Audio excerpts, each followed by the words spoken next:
आज के 10,000 rupees future में कितने और फ्यूचर के 11,000 रुपीज आज कितने। Hey guys, welcome to finance from zero by Tickwick. This is lesson 14।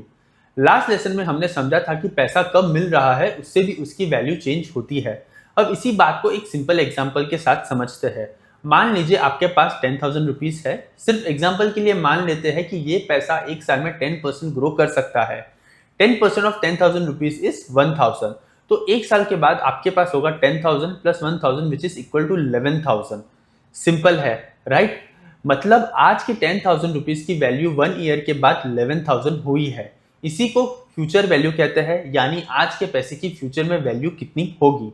अब इस एग्जाम्पल को जो है उसे हम उल्टा कर लेते हैं। मान लीजिए आपको पता है कि एक साल के बाद 11,000 रुपीज आपको चाहिए।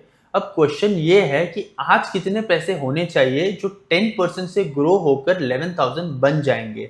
आंसर है 10,000 रुपीज। लेकिन यहाँ एक कॉमन कंफ्यूजन होती है। आप सोच सकते हैं कि 11,000 का 10% तो 1100 है, तो 11,000 माइनस अगर हम करेंगे 1100 को तो बचेगा 9,900। लेकिन नहीं, क्योंकि जो 10% ग्रोथ हुई थी वो 11,000 पर नहीं हुई थी, वो 10,000 पर हुई थी। तो 10,000 का 10% जो है वो है 1,000। इसलिए 10,000 ग्रो होकर 11,000 बना था। अब इसी कैलकुलेशन को जो है हमें रिवर्स करना है। 10,000 से 11,000 जाते वक्त अमाउंट 110% हो गया था। 100% ओरिजिनल मनी प्लस 10% ग्रोथ।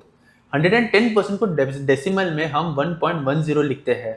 इसलिए फॉरवर्ड कैलकुलेशन की थी हमने। 10,000 multiply by 1.10 which is equal to 11,000। और फ्यूचर में वापस टुडे जाना हो तो कैलकुलेशन रिवर्स हो जाएगी। 11,000 divided by 1.10 which is equal to 10,000 rupees. ये 10,000 फ्यूचर के 11,000 की प्रेजेंट वैल्यू है। तो पूरा कॉन्सेप्ट बस दो ही क्वेश्चन में याद रखना है। आज का पैसा फ्यूचर में कितना होगा उसे हम कहेंगे फ्यूचर वैल्यू, और फ्यूचर में मिलने वाला पैसा आज कितना होगा उसको हम कहते हैं प्रेजेंट वैल्यू। नेक्स्ट लेसन होगा अपॉर्चुनिटी कॉस्ट पे।